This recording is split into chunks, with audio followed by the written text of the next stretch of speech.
मीमांसा एकेडमी में आपका स्वागत है। अभी हाल ही में आपका यूपीएससी का प्री है और एमपीपीएससी का प्री है और इन दोनों एग्ज़ाम में कला और संस्कृति से क्वेश्चन आने की संभावना अधिक रहती है। तो इस लेक्चर में हम उस टॉपिक को करेंगे जो करंट में इस बार चर्चा में रहे हैं। उस टॉपिक को इसमें कवर किया गया है, तो प्लीज़ वो लेक्चर वॉच कीजिए। जो करंट में टॉपिक रहा इस बार का वो रहा है नटराज प्रतिमा, शांति निकेतन, हेवसोल मंदिर, ट्राइफेड, कोणार्क सूर्य मंदिर और 64 योगिनी मंदिर।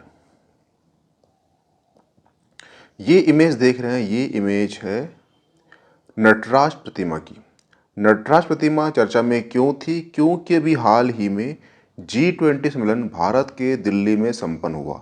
वहाँ पर विश्व की सबसे ऊंची मानी जाने वाली 28 फीट की नटराज कांस्य मूर्ति लगाई गई थी और ये मूर्ति जो है लास्ट वैक्स कास्टिंग एक तकनीक है जो चोलकालीन तकनीक थी, वो तकनीक के माध्यम से बनाई गई थी। तो ध्यान से देखना, आपकी जो नटराज प्रतिमा है उसमें भगवान शंकर का दाहिना पैर जो है एक बच्चे के ऊपर रखा हुआ है, उस बच्चे को वो पैर से दबा रहे हैं। ठीक है, इसका शरीर जो है बच्चे का है, पर ध्यान से देखना कि जो सर है वो राक्षस का है।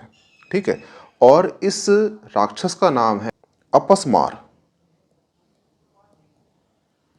ठीक है, तो यूपीएससी एक क्वेश्चन पूछ सकता है डीप में जाके कि नटराज प्रतिमा में भगवान शंकर का कौन सा पैर या किसके ऊपर है?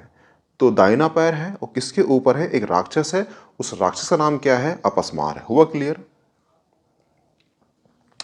ट्राइफेड चर्चा में क्यों था? ट्राइफेड चर्चा में इसलिए था क्योंकि G20 जो सम्मेलन हुआ है, दिल्ली में संपन्न हुआ है, उसमें भारत की समृद्ध जनजाति विरासत और शिल्प कौशल का उल्लेखनीय प्रदर्शन किया गया था। ठीक है, ट्राइफेड क्या है? ट्राइफेड एक tribal cooperation marketing development federation of India है, जनजाति मंत्रालय के अंतर्गत कार्य करता है। ट्राइफेड का उद्देश्य क्या है? ट्राइफेड का उद्देश्य इतना सा है कि जनजाति समूह द्वारा बनाई गई वस्तु का विपणन विकास करना, ताकि जो जनजाति समूह है वो आर्थिक रूप से स्ट्रांग हो सके।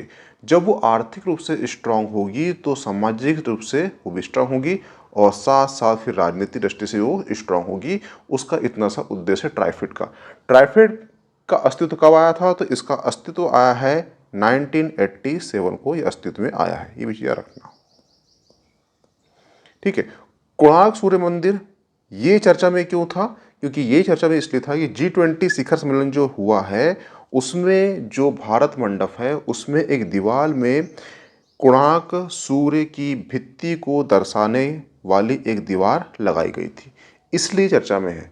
क्योंकि जो जो चक्र है, ये चक्र जो है एक उड़ीसा में मंदिर है कोणार्क सूर्य मंदिर, वो जो रथ टाइप का है उसका जो चक्का है उसको दर्शाया गया था, इसलिए कोणार्क सूर्य मंदिर चर्चा में था।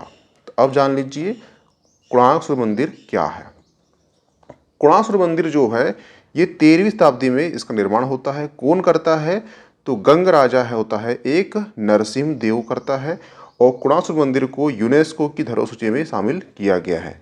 और कोणार्क सूर्य मंदिर को ब्लैक पगोड़ा कौन बोलते हैं? तो वो बोलते हैं यूरोपियन नाविक बोलते हैं, क्योंकि जब ये आ रहे थे ठीक है समुद्र रास्ते से, तो इनको काला पत्थर दिखा था। ठीक है, क्योंकि ये ब्लैक पत्थर से बना है इसलिए तो इसको नाम दिया उन्हें ब्लैक पगोड़ा। तो क्वेश्चन ये उठता है कि व्हाइट पगोड़ा किसे बोलते हैं? तो वो बोलते हैं जगन्नाथपुरी को व्हाइट पगोड़ा बोलते हैं। हुआ क्लियर? कोणार्क सूर्य मंदिर की विशेषता क्या है? तो ये मंदिर जो है एक रथ की तरह है। रथ किसका है? सूर्य का रथ है। इसमें जो घोड़े कितने हैं? वो 7 घोड़े हैं। जो 7 घोड़े हैं डिफाइन करते हैं किसको? 7 दिन को डिफाइन करते हैं। जो चक्का है उसके 24 तिलियां हैं, जो चक्के में 24 तिलियां हैं डिफाइन करती है किसको? 24 घंटे को डिफाइन करती है। ठीक है, इस प्रकार से ये समय का संकेत देता है। ये है कोणार्क सूर्य मंदिर जो उड़ीसा में स्थापित है। हुआ क्लियर?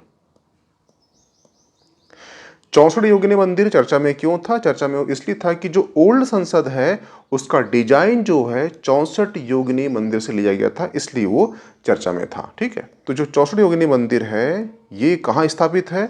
ये मध्य प्रदेश के मुरैना जिले में स्थापित है।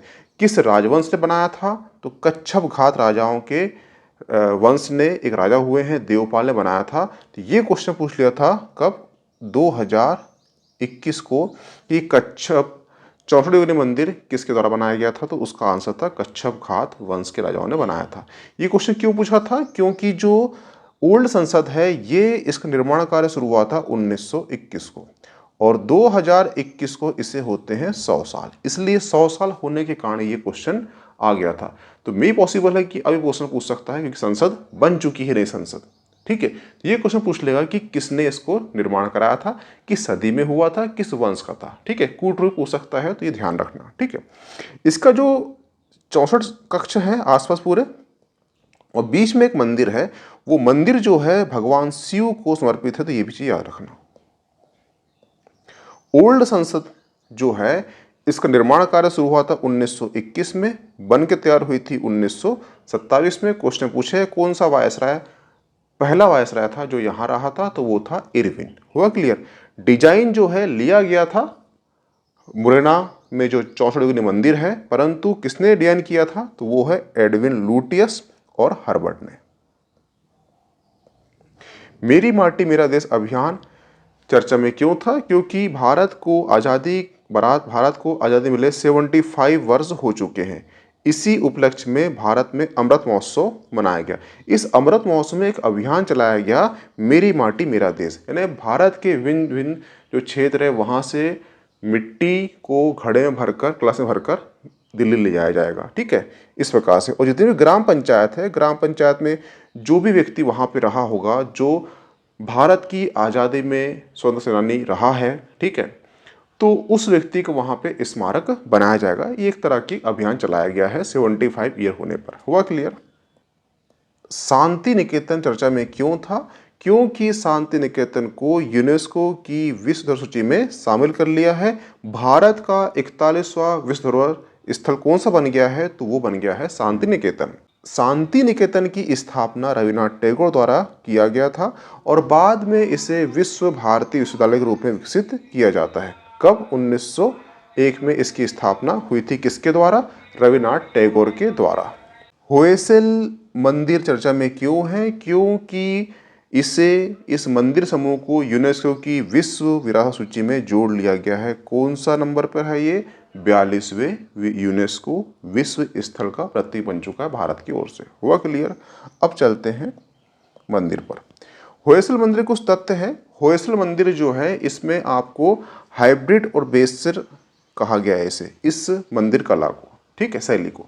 क्यों बोला गया है, क्योंकि उत्तर में चलती है नागर शैली, दक्षिण में चलती है द्रविड़ शैली और जो बीच में चलती है वो चलती है बेसर शैली। परंतु होयसल मंदिर जो है इसमें दोनों शैली का मिला जुला रूप दिखता है, इसलिए इसको हाइब्रिड और बेसर मंदिर शैली कहा गया है, ठीक है। इसमें 3 मंदिर है, चिन्नाकेश्वर मंदिर, होयसल मंदिर और केशव मंदिर। ये आप देख रहे हैं, ये चिन्नाकेश्वर मंदिर है। इसका डिजाइन जो है तारे के आकार का है और इसकी स्थापना जो है विष्णुवर्धन ने की थी, होयसल राजा ने। क्यों की थी, चोलों पर विजय प्राप्त करने के उद्देश्य में इस मंदिर का निर्माण कराया था और ये मंदिर जो है भगवान विष्णु को समर्पित है। ये जो मंदिर देख रहे हैं ये मंदिर है होयसल मंदिर। होयसल मंदिर जो है, जो होयसल वंश हुआ है उसमें सर्वाधिक जितने मंदिर हुए हैं उसमें सबसे बड़ा मंदिर जो था शिव का मंदिर, वो था होयसल मंदिर था।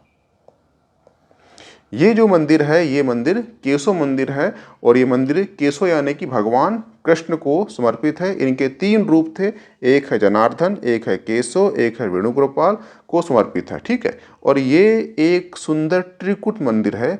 तो ये आपके हो गए होयसल मंदिर का समूह हो गया, ठीक है। ये क्वेश्चन है आपका। क्वेश्चन ये है कि नागर, द्रविड़, बेसर ये क्या है।